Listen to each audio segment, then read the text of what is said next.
Welcome to Rewatch and Rank. On this channel, we rewatch older TV shows, provide a summary and opinion on the episode before ranking each episode against each other.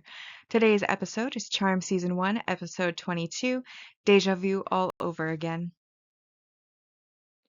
The episode in a nutshell is just a brief summary reminder of exactly what happens within this episode. Alright, so the season finale starts with Rodriguez, that we now know is a demon from the previous episodes, looking at candid shots of Prue, Piper, and Phoebe, and then a candid shot of them all sitting at a table in their conservatory, showing that he has been stalking them in order to gain information, in order to attack them, in order to defeat them. And this is where then, as he's looking at these photos, well,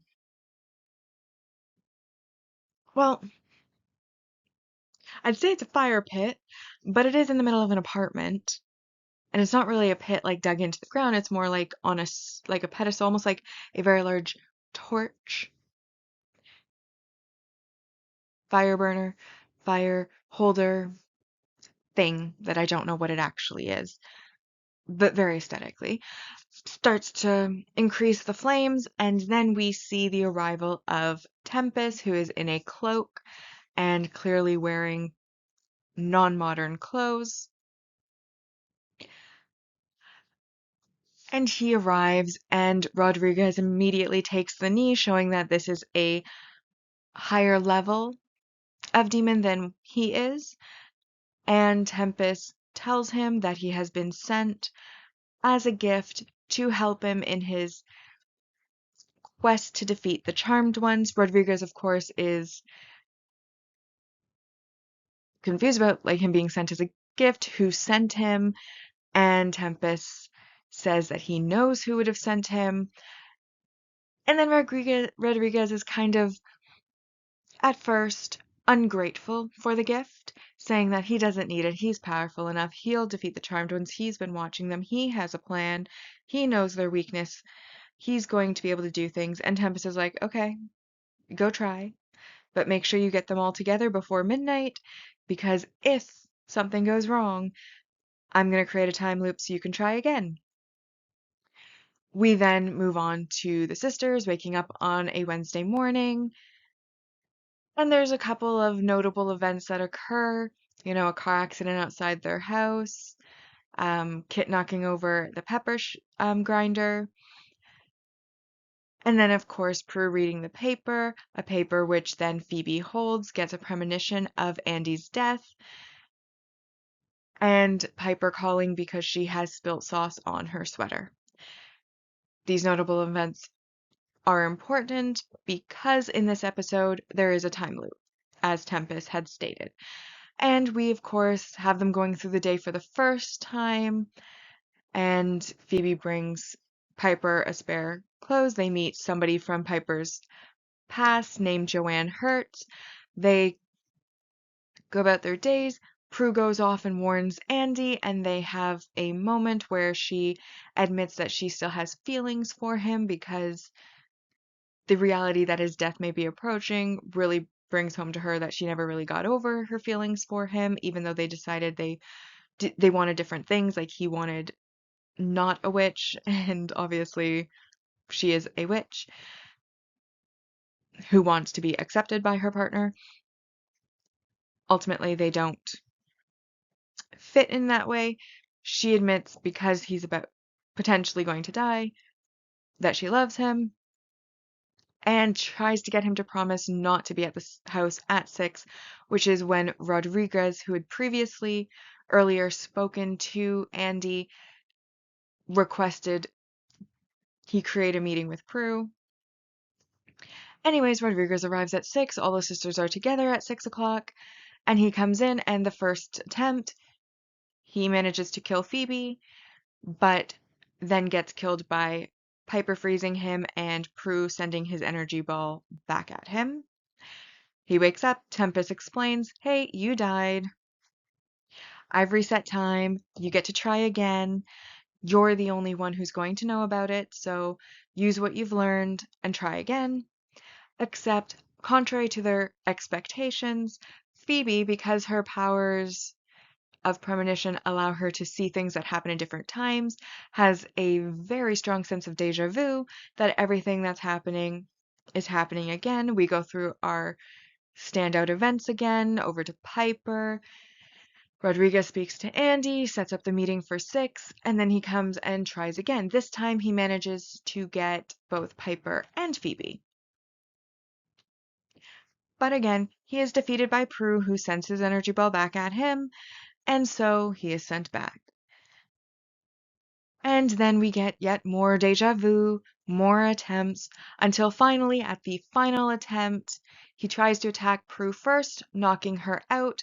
Then Andy comes in and dies as per Phoebe's original vision. And Piper and Phoebe are able to capture Rodriguez and tie him to a chair, where he tries to get them to kill him because of the time loop. They're aware of the time loop at this point and refuse to kill him. And this is when Prue and Andy meet at a cloudy blue place that has no distinct characteristic except for the swing that had been their special spot at the park. They sit down there together. Andy tells her, "You were never meant to save me. In fact, you can't save me. Destiny is as destiny wants, and destiny said I had to die here.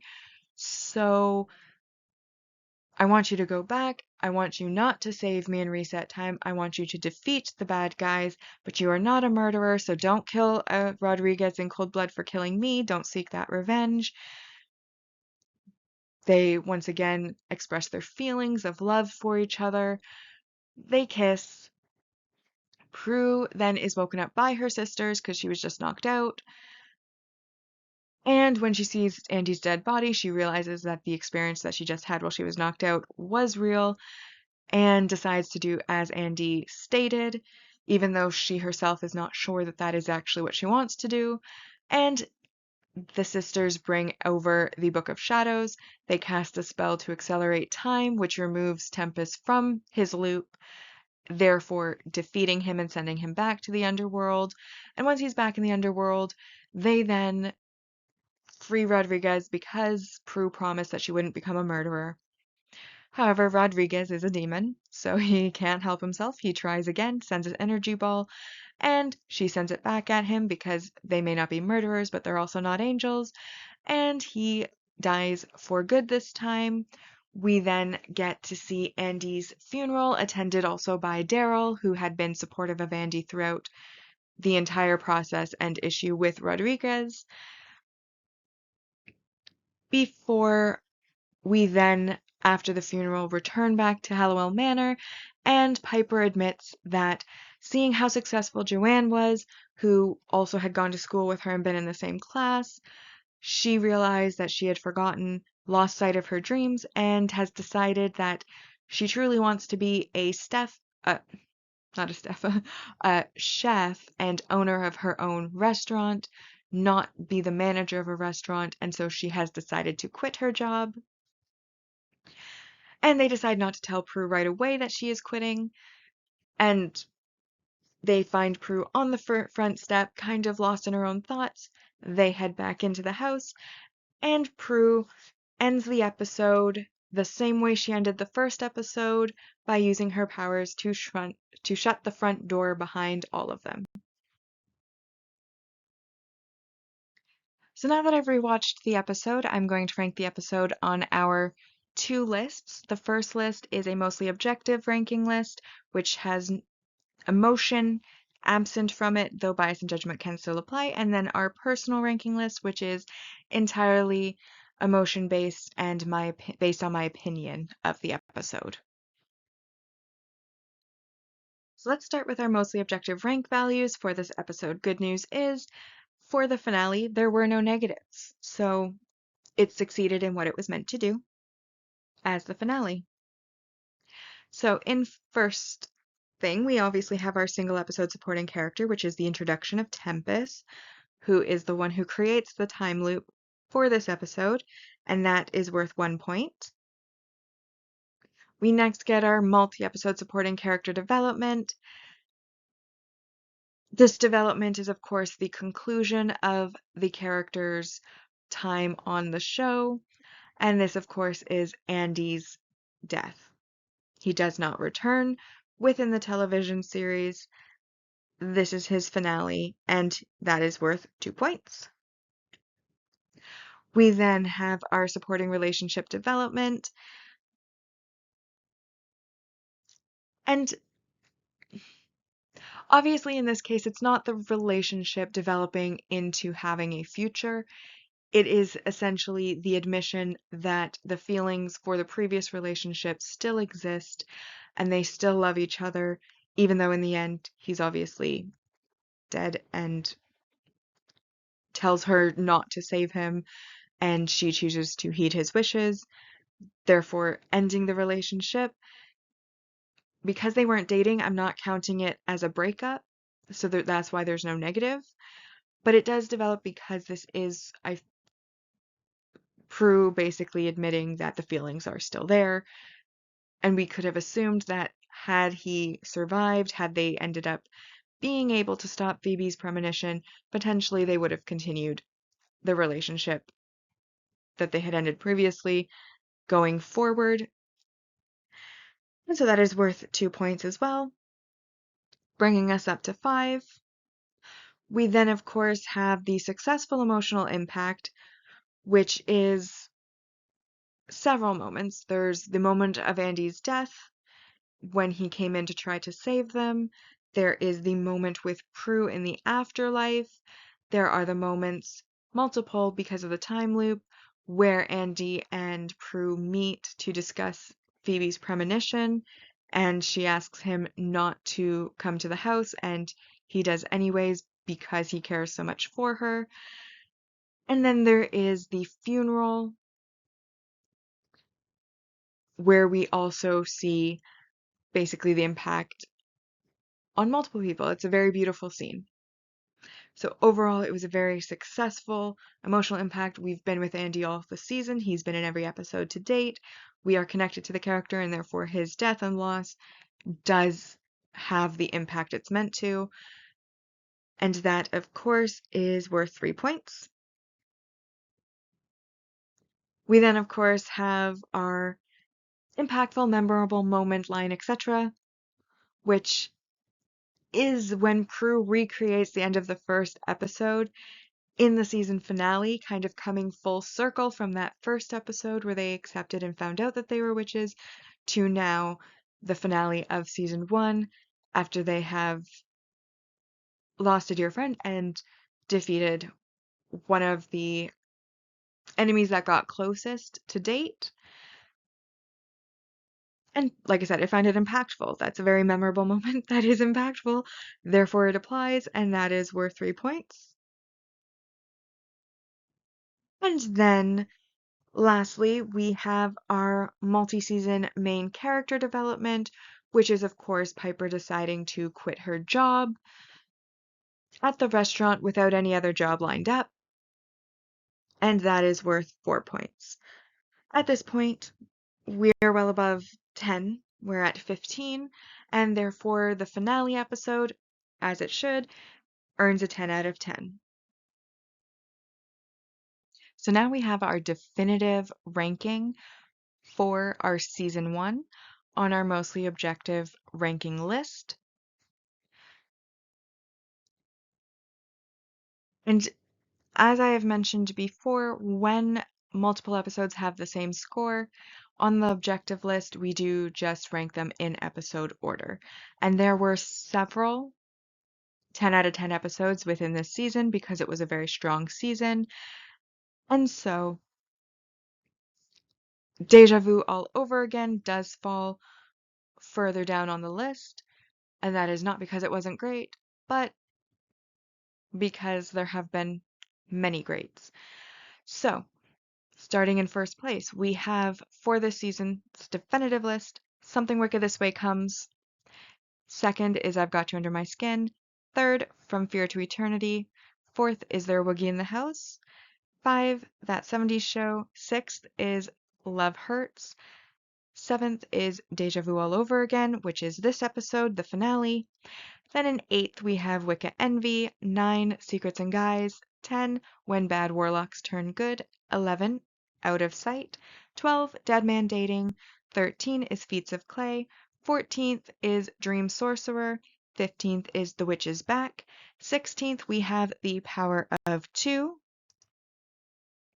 Thank You for Not Morphing comes in at 17, 18 is Which Proves It Anyway, 19 is The Truth Is Out There and It Hurts, 20th is The Wendigo, 21st, The Wedding from Hell, and in last place, 22nd, is The Fourth Sister. So objectively, the finale was a 10 out of 10, which I feel like it should have been because objectively you want the season finale to be a strong episode. However, for me personally, there were some things about the episode that didn't really land.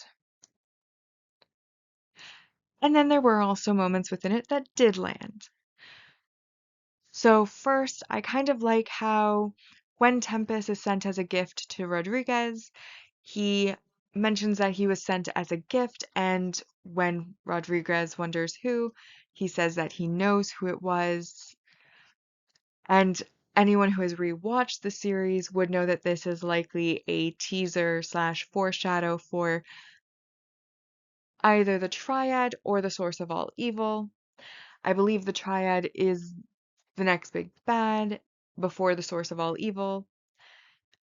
Though the Triad, I believe, also worked for the source of all evil, so you could say it was either one of them. But obviously, he's teasing the fact that there is a higher power even than him that has the ability to send him to a lesser demon to assist him as a gift, which I like the foreshadowing there, especially since it also hints that things will be getting bigger as the series goes on, obviously. And we're heading into season 2, so obviously they knew they were renewed, so that's why they're teasing it. I also like how Kit the cat, because I like Kit the cat, I also love that their name is Kit the cat.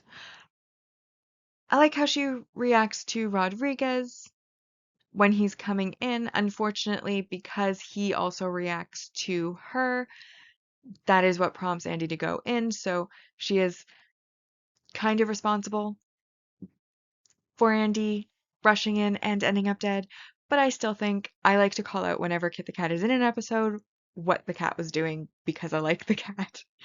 So that was a point that I had to just say. I also like how they have Phoebe's powers tying into the time loop with the explanation that because she can see multiple times through her premonitions, that is why she gets the sense of deja vu, which is what allows them to discover the time loop, which allows them to then defeat the baddie of the episode and also save themselves. I also enjoy that Tempest, he's not dressed in everyday clothes. His clothes do not look like anything a modern person would be wearing. And I love how in some scenes he's in the apartment and it makes sense for him to be in those clothes.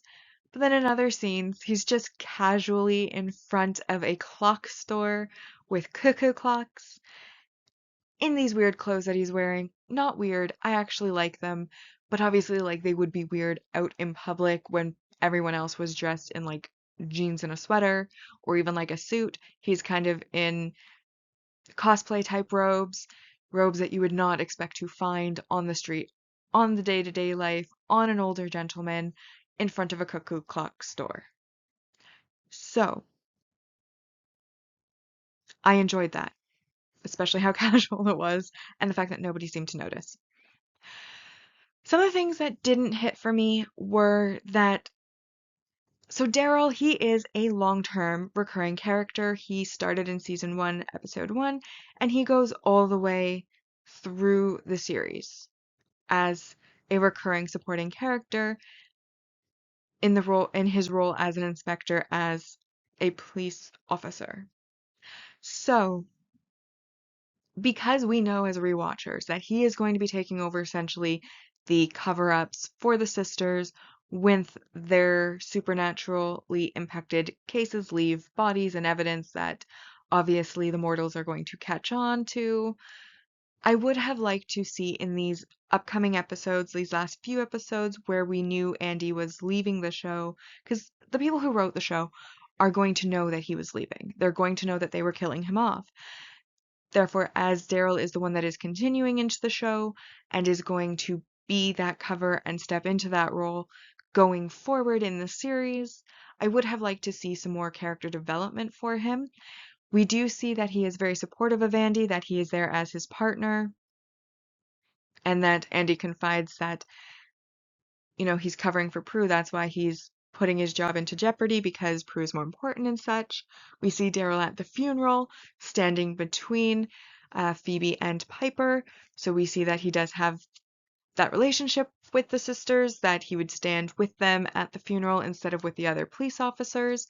But we don't get much development for him as a character.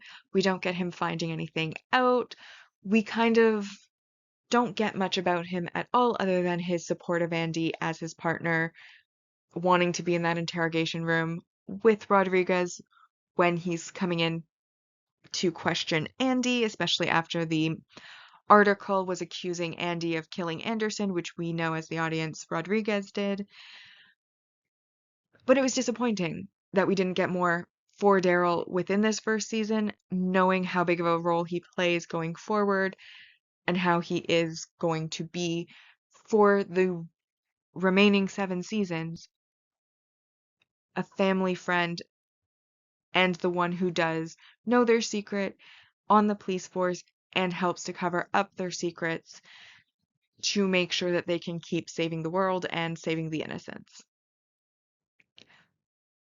I also find it's not just with this episode of Charmed, but in any medium, whether it's books, whether it's movies, whether it's TV shows, I don't like time loops.